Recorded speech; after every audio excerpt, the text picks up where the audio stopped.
आज शिवरात्रि का दिन है।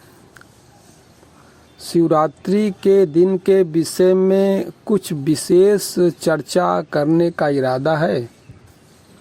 तो अगर प्रभु की इच्छा हुई तो सोच रहा हूँ, विचार बन रहा है कि 5 से 7 बजे तक हम लोग कुछ न कुछ विशेष चर्चा कर लें, और 7 बजे के बाद तो ध्यान में बैठना ही है।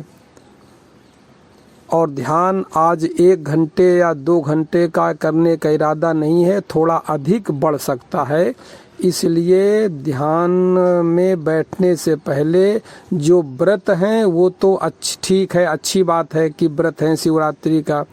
और व्रत में भी बिल्कुल जम करके पेट भर मत लीजिएगा कि जिस दिन खाना खाते हैं उससे अधिक व्रत वाला खाना खा के पेट टाइट कर ले, बिल्कुल फुल हो जाए, नींद आने लगे। ये गलती मत करिएगा। व्रत का मतलब होता है उपवास। उपवास कहते हैं ना, उप का मतलब होता है करीब। जैसे मंत्री और उपमंत्री, एक होता है मंत्री जो उसके करीब होता है उसको बोलते हैं उपमंत्री। इसी तरह उपवास का मतलब भूखे रहना नहीं होता है, या जम करके फलाहारी खाना नहीं होता कि कूटू की पूड़ियाँ भी चल रही और कूटू की चाट भी चल रही, फलों की चाट भी चल रही, पेट इतना टाइट हो गया कि सामान्य दिन हो सकता है खाना खाना भूल भी जाओ, और व्रत वाले दिन इतना जम के खा लो और क्या कहें, आज ये तो व्रत का खाना खाया है, नमक की जगह सेंधा नमक डाल लिया, पेट टाइट हो गया, अब क्या तुम उपवास करोगे। उपवास इसे नहीं कहते हैं। उपवास कहते हैं उप माने करीब, वास माने बैठना, यानी परमात्मा के करीब बैठना। अब परमात्मा क्या है ये तो आप लोग रोज ध्यान करते हैं, सब जानते हैं कि शिव समा रहे हैं और मैं शून्य हो रहा हूँ। परमात्मा की वो अवस्था है जब आप शरीर का भान भूल जाएं और मन शांत हो जाए, स्थिर चित्त हो जाए। उस अवस्था में जितनी देर बैठे रहते हैं उसी को उपवास कहते हैं।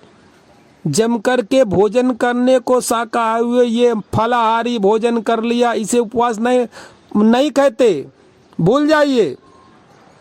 असली अर्थ उपवास का ये हुआ। उपवास, उप माने उसके करीब, वास माने बैठना, किसके करीब, परमात्मा के करीब। और परमात्मा कैसा है, वो निर्गुण निराकार है, निर्विचार है, निर्विकल्प है। उस अवस्था में मन ध्यान करने के बाद आप लोग रोज ध्यान करते हैं, कम से कम 1 घंटे का रोज ध्यान करते हैं सुबह शाम। कभी न कभी तो ऐसी अवस्था मन में बनी जाती होगी कि जब बिल्कुल सब शांत हो जाता होगा, स्थिर हो जाता होगा, मौन भीतर घट जाता होगा। उस अवस्था में जितनी देर साक्षी भाव में बैठ सकते हैं, असली उपवास उसी को कहते हैं। ये जम करके फलाहारी खाना उपवास भूल जाइए। तो मैं बात कर रहा था कि अगर प्रभु की इच्छा हुई और संयोग बन गया, क्योंकि ये ग्रहों के संयोग ही बनते हैं, ये हमारे आप के और साथ में ग्रह नक्षत्रों को संयोग ही बनते हैं। कोई अनायास ये एक प्रकार का नदी नाव संयोग होता है। आज शिवरात्रि है, हमारी बात आप सुन रहे हैं, पता नहीं कौन सी बात आपके दिल में तीर की तरह चुभ जाए और किसी को हमारी बात फालतू लगे कि क्या बकवास कर रहे हैं, इस कान से सुना उस कान से निकल गई। तो ये समय दोबारा थोड़ी मिलता है, ये वक्त है, ऐसा वक्त, आज का दिन, आज का समय, आज का वक्त, आज के ग्रह नक्षत्र जीवन में दोबारा कभी नहीं आएंगे। ये नदी नाव संयोग है। नदी नाव संयोग समझते हैं किसे कहते हैं? बहुत ध्यान से सुनिए। नदी नाव संयोग का मतलब हुआ कि ये जो क्षण अभी के पास है, ये जो आप मेरी बात अभी सुन रहे हैं, ये दोबारा कभी नहीं सुन पाएंगे जन्मों जन्मों में। क्यों? जब दोबारा सुनेंगे तो तारीख दूसरी होगी, समय दूसरा होगा, वक्त दूसरा होगा, आपके जीवन का जो जीवन की जो बढ़ोतरी है एक दिन अधिक बढ़ जाएगा। यानी ये समय जो इस समय प्रेजेंट समय है, ये दोबारा कभी नहीं आएगा। जो आएगा भविष्य में आएगा, और जो बन के आएगा वो भी प्रेजेंट में आएगा। नदी नाव संयोग उसे कहते हैं कि जिस बहती नदी में एक बार जिस बहती नदी की धारा में एक बार नाव पार उतर गई, उस नदी की धारा में कभी दोबारा नाव पार नहीं कर सकती, क्योंकि जिस धारा में पहली बार पार किया था वो धारा तो बहती चली गई और सागर में विलीन हो जाएगी। अब जो धारा आएगी, नई धारा आएगी। नाव जब भी पार होगी हमेशा नई धारा में पार होगी। ये नदी नाव संयोग है। तो आज विचार था कि शिवरात्रि के विषय में थोड़ी विशेष प्रकार की चर्चा कर ली जाए। तो 5 बजे का समय रखा है। ऐसा करिएगा कि जो आपके धार्मिक मित्र हों, अगर वो थोड़े बहुत भी धार्मिक हों और धर्म, ध्यान, योग, तपस्या इससे संबंध रखते हैं, तो उनको भी वीडियो शेयर करके भेज दीजिएगा। आज शिवरात्रि की छुट्टी भी होगी, संयोग भी है। अगर हो सकता है तो वो भी बैठक में बैठ जाएंगे। और अगर बैठक में बैठने के पूर्व इस विषय में कोई जानकारी चाहते हैं तो मेरा मोबाइल नंबर भेज दीजिएगा 9897727441। स्वामी अंतर्ध्यान 9897727441। वेदांत कुटी, चोयला का जंगल, देहरादून। तो आज शिवरात्रि पे ये बात करनी है कि संसार में आध्यात्मिकता की क्षेत्र को अगर देखा जाए, ऐसे तो दुनिया में हर प्रकार के फूल हैं, रंग बिरंगी है दुनिया।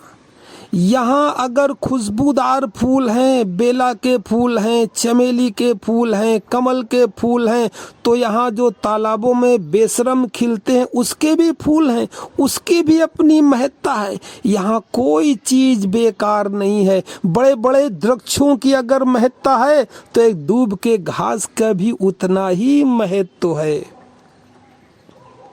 यहाँ कोई चीज बेकार नहीं है। तो इस दुनिया में अगर केवल धर्म के क्षेत्र को देखा जाए, धार्मिकता को देखा जाए, तो मेरे देखे यहाँ 3 प्रकार के धार्मिक लोग पाए जाते हैं। पहला धार्मिक कौन है? पहला धार्मिक तो वो है जो सामान्य देश काल परिस्थिति को देखते हुए, अपने बुजुर्गों को देखते हुए, घर परिवार की परंपरा को देखते हुए, या देश काल परिस्थिति, जैसे अगर काशी में है तो वो भगवान शिव से प्रभावित है, मथुरा में है तो भगवान कृष्ण या राधा से, वृंदावन में है तो राधा से प्रभावित है, मथुरा में है तो कृष्ण से प्रभावित है। इसी तरह राम जन्मभूमि अयोध्या में है तो राम से प्रभावित है। इस प्रकार देश काल परिस्थिति के अनुसार भी जो कुछ पूजा करते रहते, जो प्रथम श्रेणी के आध्यात्मिक व्यक्ति हैं। देश काल परिस्थिति के अनुसार ये अपने आस पड़ोस जो ये भागवत वगैरह होती रहती हैं, या अपने पिताजी से, दादा से, बुजुर्गों से जो, या जो घर की परिपाटी में पूजा अर्चा होती चली आई है, या कभी तीर्थ यात्रा करने चले गए, भगवत भजन कर लिया, कहीं भागवत सुन लिया, कहीं कीर्तन में शामिल हो गए, कीर्तन कर लिया, प्रसादी पा ली, इसी को धार्मिकता समझने लगे। थोड़ा सा बैठ करके भगवान को सुबह सुबह नहला लिया, धुला लिया, ठंड आई तो रजाई उड़ा लिया, गर्मी आई तो भगवान श्री कृष्ण भगवान को जो है एसी में बैठाल दिया। इस प्रकार की लौकिक जो पूजा पाठ है सामान्य स्तर की, चालीसा पढ़ लिया, आरती कर लिया, घर में अगर 15-20 भगवान रखे हैं तो 2-2 मिनट सभी के टीके कर दिए, सभी की आरती बोल दी। हालांकि सभी के एक साथ आरती बोलने में शांति नहीं मिलती, बल्कि और अशांत हो जाते हैं। भूले भटके अगर कोई देवता छूट भी गया और छूटने के बाद रास्ते में याद आया कि अरे आज तो शंकर जी को टीका करना भूल गए, तो शांति के अलावा मन में अशांति पैदा हो जाती है, वो बात अलग है। हम तो कह रहे हैं कि सामान्य रूप से जो इस प्रकार की पूजा पाठ करते हैं, भले वो मन से करें या भले दिखावे से करें, दिखावे से करते हैं तो उनके मन में कभी न कभी तो भावना आई जाएगी। अरे कुछ नहीं, चलो तिलक लगा लिया, सर पे तिलक लगा लिया, कंठ पे तिलक लगा लिया, हृदय पे तिलक लगा लिया। हालांकि उनको इसका कोई तिलक का अर्थ नहीं पता क्यों लगाते हैं, अर्थ पता भी न हो, मालाएं डाली, 3-3 4-4 मालाएं पड़ी हैं, हाथ में कलेवा बंधा है, टीका लगा है, लंबा तिलक लगा है, वो भले ही वो सत्य हो या समाज को दिखाने के लिए, कुछ भी मान लीजिए। क्योंकि अगर कोई व्यक्ति दिखाने के लिए भी करता है तो दिखाते दिखाते कभी न कभी उसकी बुद्धि में परिवर्तन होना शुरू हो जाता है। एक तो ये प्रकार के हो गए, और एक वास्तव में मन से करते हैं। जो पूजा पाठ घर में करते भी हैं, कोई आरती वगैरह करते भी हैं, वो बड़े मन से भी करते हैं, ऐसे भी लोग हैं। तो इन सब को मैं प्रथम श्रेणी में रखता हूँ। मेरे देखे, आप कहीं भी रखे, या आपकी मर्जी है, या दूसरा कोई कहीं भी रखे, सब हर व्यक्ति अपने विचारों में स्वतंत्र है। मेरे देखे ये लोग ध्यान की, धर्म की प्रथम श्रेणी में आते हैं। अब चलिए दूसरी श्रेणी में वो लोग आते हैं जो थोड़ा इससे ऊपर चलते हैं, जो इन सब पूजा पाठ देवी देवताओं के रहस्य को समझना चाहते हैं कि हम इतनी पूजा पाठ देवी देवताओं की करते हैं तो आखिर इनको भी तो कोई बनाने वाला होगा। ये कहाँ से आ गए? कृष्ण कहाँ से आ गए? शंकर कहाँ से आ गए? ब्रह्मा कहाँ से आ गए? विष्णु कहाँ से आ गए? महेश कहाँ से आ गए? ये कहाँ से आ गए? जहाँ से आए वो भी तो कोई भगवान होगा। जब ऐसी उनकी बुद्धि में थोड़ा विचार आता है, प्रज्ञा पैदा होती है, तो वो धीरे से ध्यान साधना की ओर अग्रसर होते हैं। जब वो पता लगाते हैं तो उनको पता चलता है कि अरे, जब वो शास्त्रों का अध्ययन करते हैं, जब वो शास्त्रों का अध्ययन करते हैं और शास्त्रों के अध्ययन करने में वो पाते हैं कि भगवान कृष्ण, भगवान राम, भगवान शिव ये भी बैठ कर के किसी की उपासना कर रहे हैं। फिर पूछते हैं ये किसकी उपासना कर रहे हैं, तो पता चलता है कि भगवान कृष्ण भी अपने गुरुजी के आश्रम में जा कर के दीक्षा लेकर के कुछ उपासना कर रहे हैं। भगवान राम भी अपने गुरु वशिष्ठ के यहाँ जा कर के और उनसे दीक्षा लेकर के उस भगवान की उपासना कर रहे हैं जो सर्वव्यापी है, सर्वज्ञ है।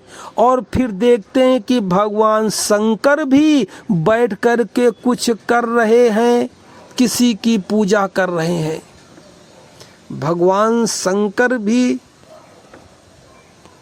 भगवान शंकर भी बैठ कर के किसी की पूजा कर रहे हैं।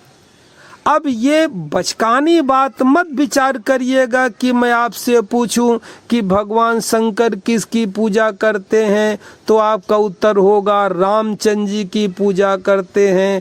फिर मैं कहूँगा रामचंद्र जी किसकी पूजा करते हैं, तो आप कहेंगे वो भगवान शिव की पूजा करते हैं। ऐसा नहीं, ये सब बचकानी बातें हैं।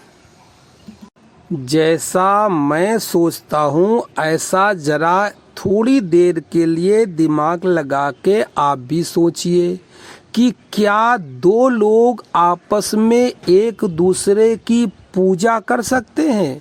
नहीं कर सकते। सम्मान तो कर सकते हैं, इज्जत तो कर सकते हैं, पूजा नहीं कर सकते। पूजा उसी की जाती है जो थोड़ा सा ऊपर होगा। दुनिया में आज तक कभी सुना है कि शिष्य गुरु के पैर छू ले और गुरु शिष्य के पैर छू ले? कहीं सुना है? नहीं सुना होगा। दोस्त सुने होंगे, दोस्त आपस में हाथ तो मिला सकते हैं, यारी तो कर सकते हैं, गले तो मिल सकते हैं, मगर ऐसा नहीं होता कि आपस में दोनों एक दूसरे के पैर छू लें। अगर कहीं भूले भटके आप लोगों ने संतों को देखा होगा कि एक संत एक पैर छू रहा है तो पलट करके वो साधु संत दूसरे के पैर छूने लगा। ये बात अलग है। ये बात है कि वो संत लाइन में तो ऐसा चलता है। उनका कहना ये है कि संत जो सामने खड़ा है ये परमात्मा स्वरूप है, इसलिए मैं पैर छू ले रहा हूँ। और वो सोचता है कि वो परमात्मा स्वरूप है, इसलिए पैर छू ले रहा हूँ। तो पैर छूने का मतलब पूजा करना नहीं हुआ। पूजा करने का मतलब ये हुआ कि जो अपने से श्रेष्ठ होगा उसी की पूजा की जाती है। फिर आप कहें, फिर मैं पूछूंगा प्रमाण क्या है कि शंकर जी ने राम की पूजा की या राम ने शंकर जी की पूजा की? तो आप वही घिसा पीटा मैंने जिससे भी पूछा है सब ने घिसा पीटा ही उत्तर दिया है कि रामचरितमानस की चौपाई पकड़ ली और कहा जब रामचंद्र जी लंका पार कर रहे थे तो उन्होंने शिवलिंग की स्थापना की थी। अरे शिवलिंग की स्थापना की थी, शंकर जी की नहीं की थी। शंकर जी और शिवलिंग दोनों अलग अलग हैं। फिर आप कहेंगे रावण भी शिव का भक्त था। मैं कहूँगा नहीं, रावण शिवलिंग का भक्त था, शिवलिंग को लेकर के जा रहा था। जब रामेश्वरम में शिवलिंग की स्थापना की गई है तो रावण शंकर जी की पूजा कराने, प्रतिष्ठा कराने नहीं आया था, शिवलिंग की पूजा कराने, स्थापना कराने आया था। शिवलिंग अलग है और शंकर जी अलग हैं। शंकर जी के हाथ हैं, पैर है, पेट है, कान है, मुंह है, तीसरा नेत्र है, सब कुछ है। और शिवलिंग में क्या है? कहीं कोई जोड़ बैठता है? एक पत्थर का लिंग है, उस पे सांप लिपटा हुआ है, उसके ऊपर बेलपत्तर चढ़ा हुआ है, नीचे एक अर्घा लगा हुआ है जिसके ऊपर जिस शिवलिंग स्थापित है उसके आसपास 3 टिकटिकी यानी 3 छड़ें लगी हैं। उसके ऊपर घड़ा रखा है जिससे बूंद बूंद करके जल टपक रहा शंकर जी के ऊपर। उसके ऊपर घड़ा का मुख है।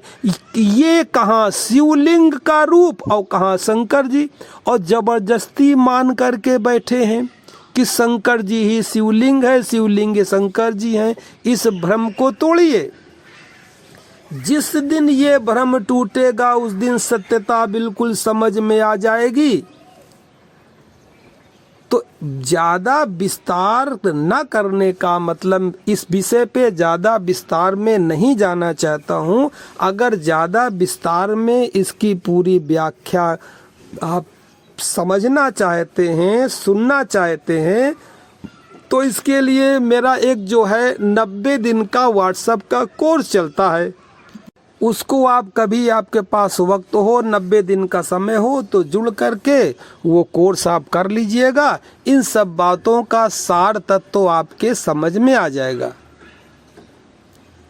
अब यहाँ एक वीडियो में तो बताना संभव नहीं है, या फिर धीरे धीरे मेरा एक यूट्यूब चैनल है, इंग्लिश में लिखिए योगी अंतर्ध्यान अनिल कुमार तिवारी, उसमें चले जाइए, कुछ न कुछ रहस्य उसमें आपको सुनने को मिल जाएंगे। तो मैं दूसरे साधक की बात कर रहा था। दूसरे प्रकार के साधक वो हैं जो इस प्रकार की खोज और तलाश करते हैं कि एक ऐसी सुप्रीम पावर जरूर होगी जो सबका संचालन करती होगी, यानी ब्रह्मा विष्णु महेश से भी कोई ऊपर सुपर पावर होगी। क्योंकि 33 करोड़ देवता या पुराणों में जो भी आप रूप देखते हैं ये तीनों देवताओं के विस्तार हैं। कोई किसी का अवतार है, कोई किसी का अवतार है, यानी कुल मिलाकर के ब्रह्मा विष्णु महेश के ही सारे अवतार हैं। इन्हीं से सारी पुराणे भरी पड़ी हुई हैं। तो इनके ऊपर भी कोई पावर होगा। जो इनके ऊपर पावर है, जो इनके ऊपर पावर है, उसी पावर की उपासना भगवान शिव भी बैठ कर के कर रहे हैं, भगवान राम भी कर रहे हैं और भगवान कृष्ण भी कर रहे हैं। जितने ऋषि मुनि योगी तपस्वी हैं सब बैठे कर रहे हैं। तो जिनके मन में ऐसा आता है तो फिर ये दिशा मुड़ जाती है ध्यान साधना की ओर, कुंडलनी साधना की ओर, आत्म जागरण की ओर मुड़ जाती है।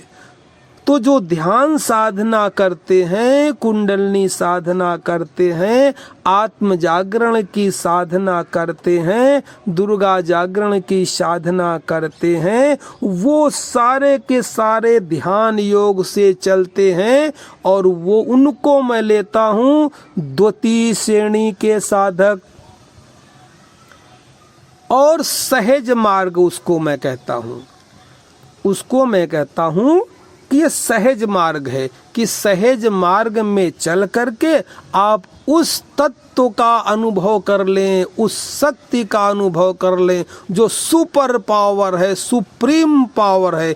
उसमें किसी भी जाति, लिंग, वर्ग, आयु, भेद, शिक्षा, अशिक्षा कोई संबंध नहीं है। हर व्यक्ति उसका अनुभव कर सकता है। वो किसी भी जाति का हो, किसी भी संप्रदाय का हो, किसी भी पंथ का हो, पढ़ा लिखा हो, गैर पढ़ा लिखा हो, अगर वो जीवित है, उसकी श्वासें चल रही हैं, तो वो उस शक्ति का अनुभव कर सकता है बिल्कुल सहज रूप में।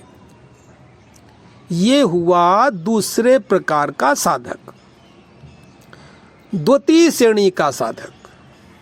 अब द्वितीय श्रेणी के साधक के विषय में मैं आपको बता दूं, मेरी लगभग 1 वर्ष से गूगल मीट पर ऑनलाइन इसी प्रकार के साधकों की ध्यान की क्लास लगती है, जिसमें लाइव बैठ कर के सभी लोग ध्यान साधनाएं सहज मार्ग से सीखते हैं।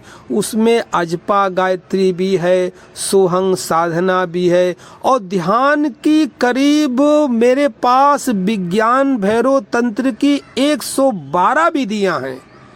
तो कभी कोई विधि करा दी, कभी कोई विधि करा दी। हमारा मतलब है कि विधि कोई भी हो, हमें निर्विचारिता, निर्विकल्प का अनुभव होना चाहिए।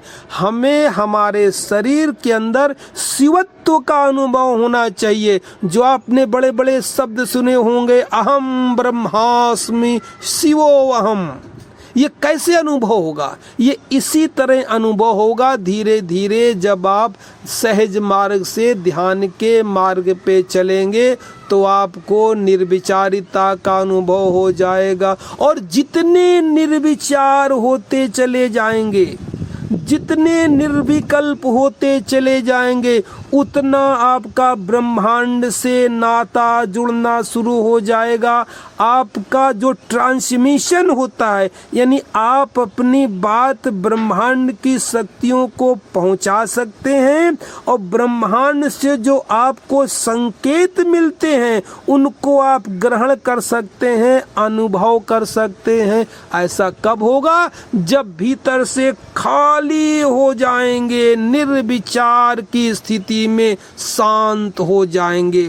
फिर आपका संवाद ब्रह्मांड से चालू हो जाएगा, या कहें परमात्मा शक्ति से चालू हो जाएगा, या कहें अपने इष्ट से चालू हो जाएगा, या कहें अपनी आत्मा से चालू हो जाएगा। सब एक ही बात घुमा फिरा करके है। इन बातों में कोई अंतर नहीं, सारी की सारी एक बातें हैं। तो इस प्रकार का प्रयोग मैं गूगल मीट पर दैनिक शाम को 7 बजे और प्रातः काल 5 से 6 बजे तक लाइव सामने बैठ कर के करवाता रहता हूँ और देखता भी रहता हूँ, और विभिन्न प्रकार के साधकों के जो अनुभव हैं उनसे वार्तालाप भी फोन में होती रहती है। मेरा कोई काम तो इसके अलावा मेरा कोई काम नहीं है। जंगल में रहना, भगवत भजन करना, बस यही काम है। चर्चा होती है, भगवान की चर्चा करता हूँ, और जितने फोन आते हैं उतने भीतर से बातें निकलती हैं। कभी कभी ऐसी ऐसी चर्चा उत्तर निकल आते हैं, मुझे खुद बड़ा ताजुब होता है कि उत्तर आया कहाँ से। ये वहीं से आया उत्तर जहाँ से आना चाहिए। तो इस प्रकार की साधना जो मैं 1 साल से बैठ कर के गूगल मीट पे करवा रहा हूँ, ये दूसरे प्रकार के साधक हैं। अब आए तीसरे प्रकार के साधक। ये बड़ी गंभीर और खतरनाक स्थिति है। इसमें जो बिल्कुल धर्म के नाम पर प्यासे हैं, दीवाने हैं, बावले हैं, उनको चैन नहीं है, बैराग खोपड़ी पर चढ़ा हुआ है कि जब तक जीवन है, जब तक जीवन है तब तक मैं आत्मबोध या परमात्मा की यात्रा कर लूं, उसका अनुभव कर लूं। एक बेचैनी सी मन में भरी रहती है।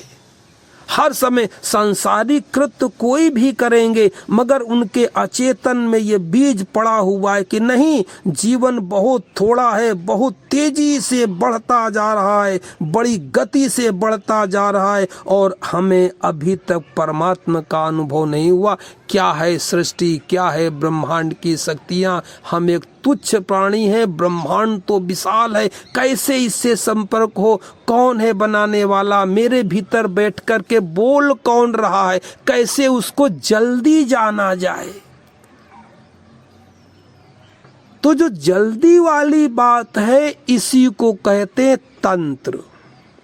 तंत्र माने ये झाड़ फूंक, ओझा टोना टोटका, ये तंत्र नहीं होता है। तंत्र का शब्द समझिए। तंत्र माने तंत्रिकाओं का तंत्र।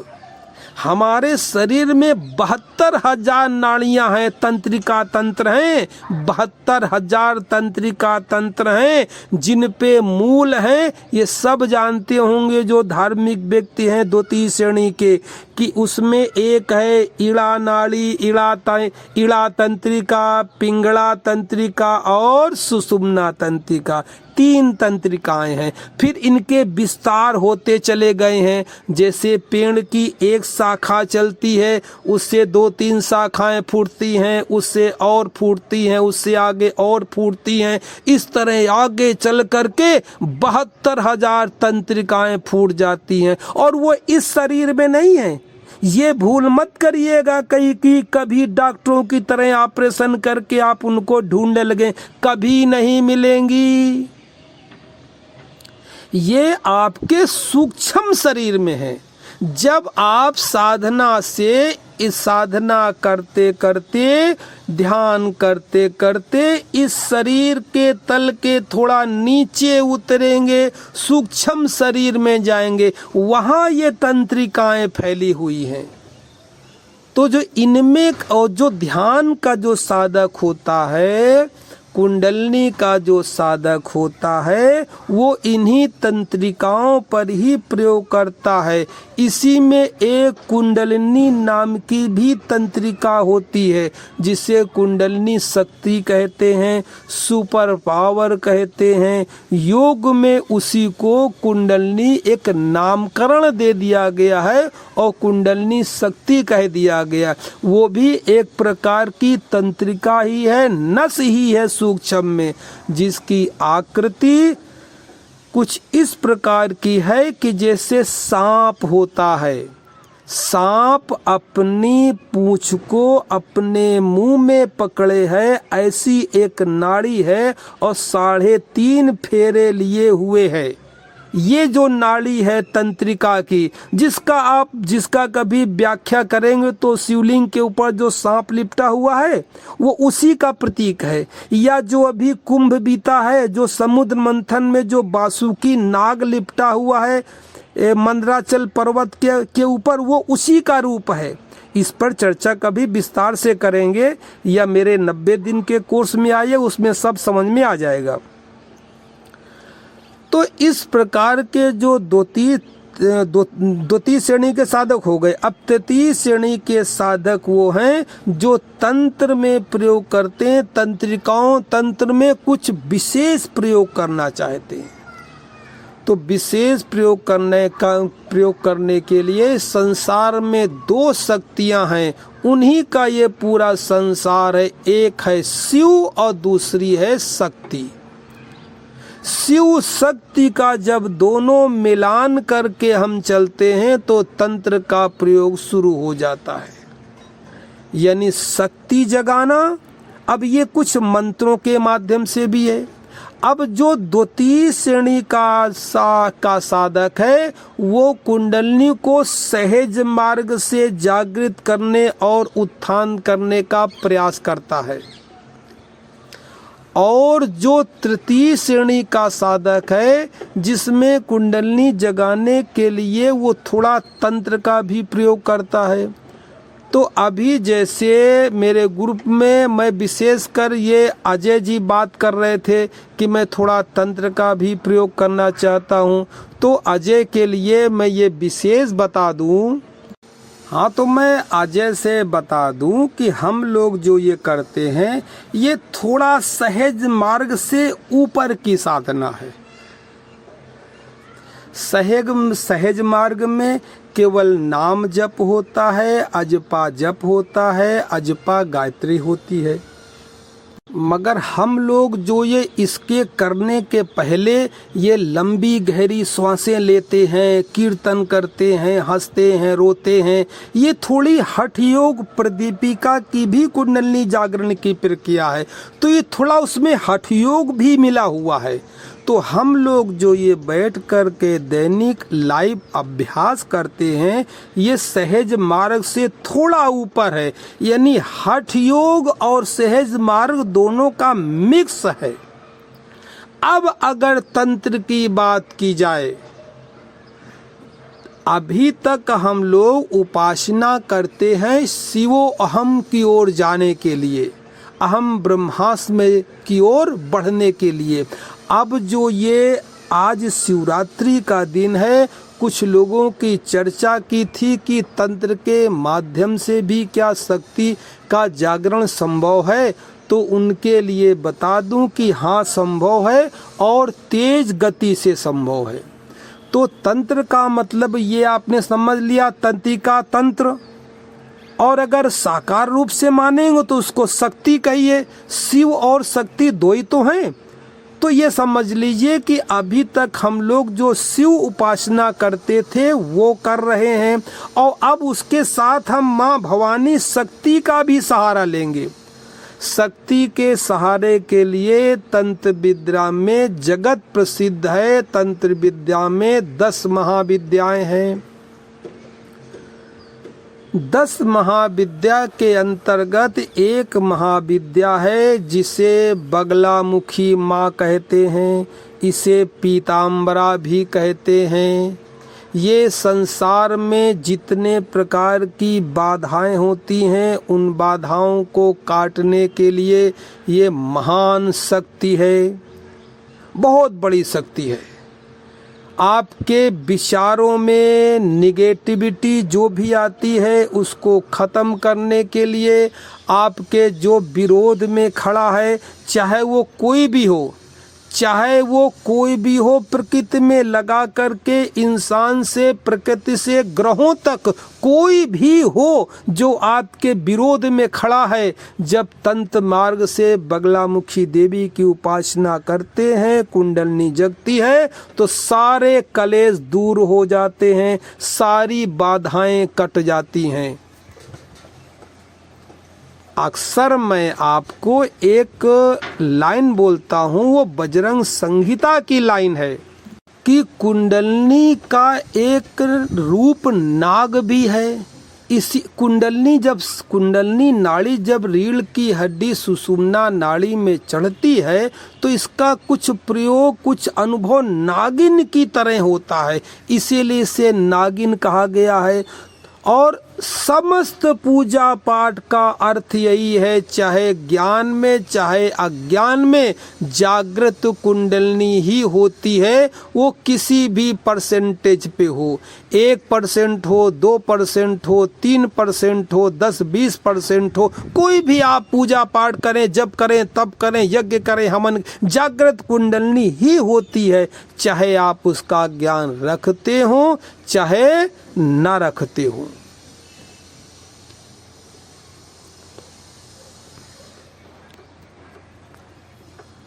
तो इस देवी के जाप से कुंडलनी शक्ति के माध्यम से शीघ्र जगती है। फिर उत्थान करना, उसको ऊपर उठाना, ये क्रिया तो आप सब लोग जानते ही हैं, या दैनिक कराई ही जाती है। तो इससे जागृत तो कुंडलनी हुई, जरा थोड़ी शीघ्रता से हुई।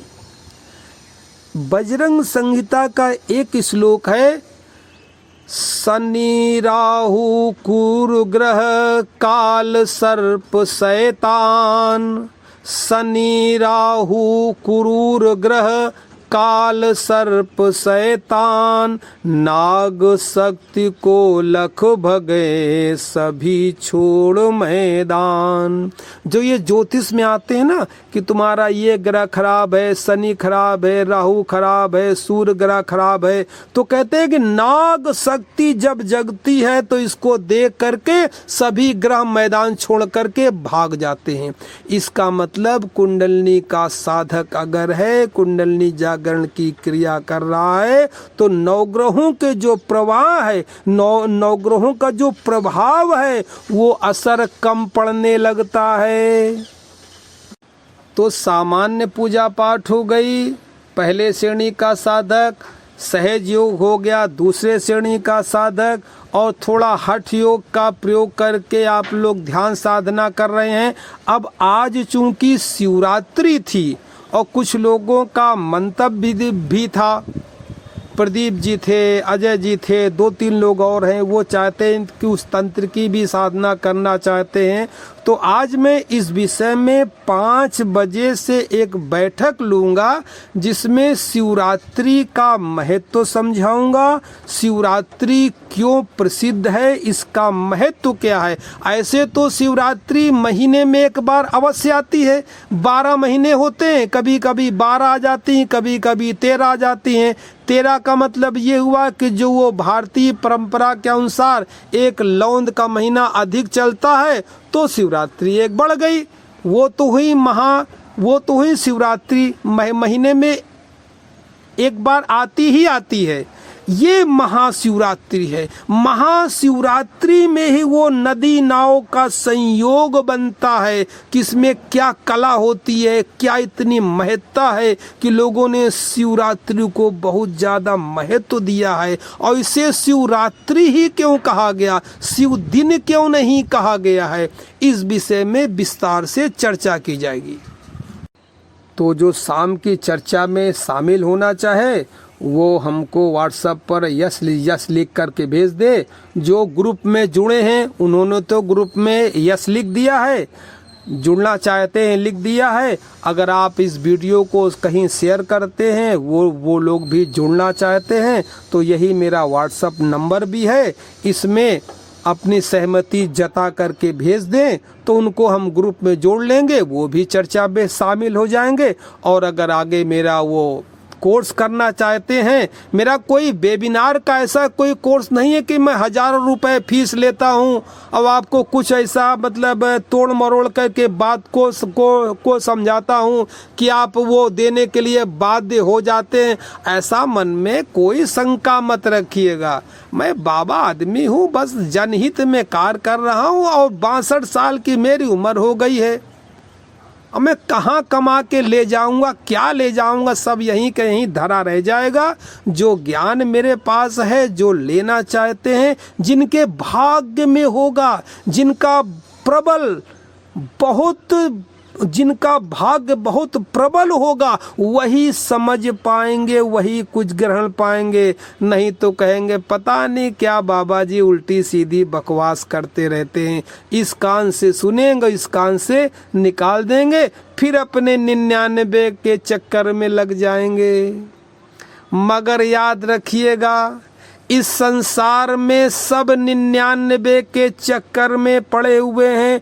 कोई किसी का आज तक 100 पूरा नहीं हुआ। 100 पूरा करने का अगर कोई मार्ग है तो बस संसार में एक मार्ग है, 99 का चक्कर संसार और 1% चक्कर गुरु का। जिसने अपने 99 में एक गुरु वाक्य को जोड़ दिया, उसका 100 पूरा हो जाता है। वो जहां भी है, जिस हालत में है, जिस स्थिति में है, गरीब है, अमीर है, स्वस्थ है, अस्वस्थ है, कैसी भी हालत में, वो वहीं का वहीं पूर्ण हो करके 100 पूरे हो जाते हैं, संतुष्ट होने लगता है। तो जितना हो सके वीडियो को शेयर करिए और 5 बजे जुड़िए।